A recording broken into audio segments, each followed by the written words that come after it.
Selamat datang di video saya yang akan membahas penutupan TikTok Shop di Indonesia.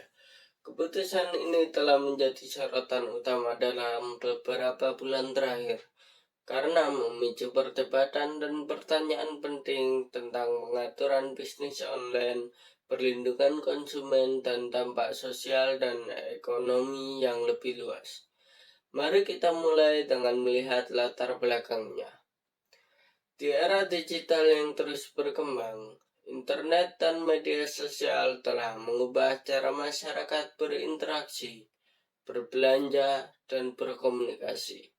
Salah satu fenomena yang mencolok adalah popularitas pesat platform e-commerce dan media sosial seperti TikTok Shop.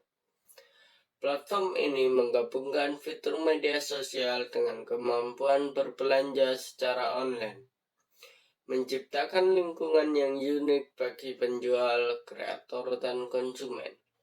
Namun, TikTok Shop telah menjadi pusat perdebatan, terutama di Indonesia.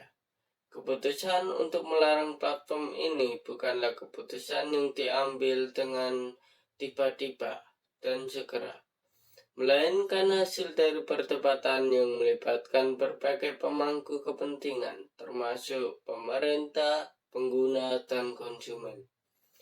Dalam video ini, kita akan menjelajahi bagaimana dan mengapa pemerintah Indonesia memutuskan untuk melarang TikTok Shop serta dampaknya pada masyarakat. Mari kita simak video berikut ini. Pemerintah segera melarang TikTok berjualan. Ini menarik nih. Tapi emang si TikTok salah apaan sampai dilarang-larang? Apakah dia sering pulang tengah malam? Bukan nih. Sebenarnya sama CNN dan Tirto. Ternyata Kementerian Perdagangan bikin kebijakan tentang TikTok Shop. Tujuannya buat melindungi industri dalam negeri, terutama UMKM. Soalnya kamu bisa lihat sendiri nih, pedagang di Tanah Abang pada sepi. Jualan live nggak ada yang nonton. Padahal di sisi lain, artis-artis pada berhasil jualan sampai miliaran per hari lewat metode yang sama. Makanya Menteri Koperasi dan UKM Teten Mas Duki nolak TikTok buat jualan. Sosial media sama e-commerce nggak boleh disatuin. Selain Indonesia, India dan Amerika juga udah pada nolak TikTok yang jualan sambil jadi sosmed. Kalau mau jualan boleh aja, tapi harus bikin platform terpisah. Soalnya pedagang dalam negeri jadi kalah saing karena mereka harus ngurus izin edar, SNI, sertifikasi halal, dan sebagainya. Sementara yang di TikTok Shop belum tentu begitu. Tapi Instagram juga ada tuh shopnya. Kok boleh? Soalnya kalau belanja di Instagram pasti diarahin ke website atau ke e-commerce lain. Sedangkan TikTok Shop semuanya jadi satu. Itu nggak boleh karena takutnya jadi monopoli perdagangan. Kalau menurut kamu gimana? Saya mau denger pendapat kamu. Seperti yang telah dikatakan juga oleh Menteri Perdagangan, yaitu Bapak Zulkifli Hasan. Beliau menyatakan bahwa social e-commerce itu hanya boleh memfasilitasi promosi barang atau jasa, tidak boleh bertransaksi langsung, bayar langsung, itu nggak boleh lagi. Dia hanya boleh promosi seperti TV. Ya, iklan boleh, tapi nggak bisa jualan, nggak bisa terima uang, jadi dia semacam platform digital saja. Tugasnya mempromosikan. Begitu juga Presiden Indonesia Bapak Jokowi juga menyoroti dampak dari TikTok Shop pada berbagai sektor. Beliau menyatakan karena kita tahu itu hal berefek pada UMKM, kepada produksi di usaha kecil, usaha mikro, dan juga pada pasar. Dan ini membuat beberapa pasar mulai anjlok, penjualannya menurun karena serbuan TikTok Shop. Lalu bagaimana pendapat user mengenai keputusan ini? Berikut salah satu contohnya. Banyak yang DM gua berita tentang regulasi atau TikTok Shop ditutup. Bagaimana pendapat Coach Jun? Gua akan cerita nih, asal mula gua di TikTok Shop. Asal gua Pematang Siantar, dari daerah sampai pindah ke ibu kota karena adanya TikTok Shop. Anak-anak gua juga bisa sekolah yang layak dan lebih baik karena TikTok Shop. Kehidupan kita juga berubah lebih baik karena TikTok Shop. Dulunya sih gua karyawan dan pernah punya toko offline dan bangkrut karena gagal bersaing. Pernah juga jualan di toko oranye hijau tapi gagal bersaing juga. Tidak mudah jualan di toko sana. Tapi jujur beda dengan TikTok Shop.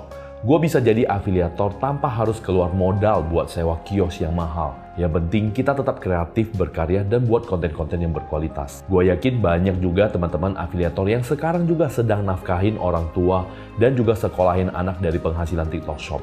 Begitu juga dengan gue. Dan menurut gue sih ya, dengan hilangnya TikTok Shop ini tidak menyelesaikan masalah. Pengembangan teknologi akan selalu ada untuk memudahkan ruang gerak manusia. Yang kita harus lakukan adalah beradaptasi dan tingkatkan skill untuk bisa survive dari semua ini. Dan itulah yang sedang terjadi di seluruh dunia. Penutupan TikTok Shop merupakan pukulan berat bagi ribuan penjual yang bergantung pada platform ini untuk menjalankan bisnis mereka seperti Kojun itu tadi. Bahkan menurut TikTok Indonesia, tercatat ada 6 juta penjual lokal dan hampir 7 juta kreator affiliate. Hal ini artinya banyak masyarakat Indonesia yang menggantungkan nasibnya di platform sosial media e-commerce tersebut. Penutupan TikTok Shop juga berdampak besar pada konsumen. Belakangan ini, konsumen Indonesia memang sudah mulai terbiasa untuk berbelanja di TikTok Shop. Pengurus harian Yayasan Lembaga Konsumen Indonesia atau YLKI, Bapak Agus Suyatno menjelaskan bahwa pelarangan TikTok Shop membuat pelanggan tidak akan bisa lagi mendapatkan keuntungan lebih dari transaksi menggunakan aplikasi tersebut, seperti berbelanja lebih mudah dan menikmati diskon di toko tersebut. Namun, bagaimana konsumen dan pemangku kepentingan lainnya merespon perubahan ini? Apakah ada sisi positif dari pelarangan TikTok Shop? Ya, pastinya ada. Sisi positif dari penutupan TikTok Shop termasuk perlindungan konsumen yang lebih baik, peluang bagi platform penjualan lainnya untuk tumbuh, dan pengendalian konten yang lebih baik. Ini adalah langkah yang diambil oleh pemerintah untuk memberikan rasa aman kepada konsumen dan juga meminimalkan risiko penjualan produk ilegal. Namun kita juga perlu memperhitungkan dampak negatifnya, seperti pengurangan lapangan pekerjaan, pengurangan inovasi, dan potensi penggunaan negatif di platform lain adalah tantangan yang harus dihadapi oleh banyak pemangku kepentingan. Sebagai kesimpulan, penutupan TikTok Shop adalah contoh nyata tentang bagaimana dinamika bisnis online dapat mempengaruhi berbagai aspek masyarakat.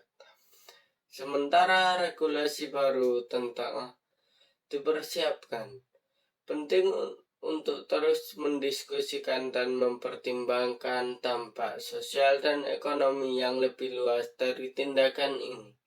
Pemerintah dan pemangku kepentingan lainnya harus bekerja sama untuk menciptakan regulasi yang bijak dan efektif yang mengimbangi perlindungan konsumen, pengaturan bisnis online, dan pertumbuhan ekonomi.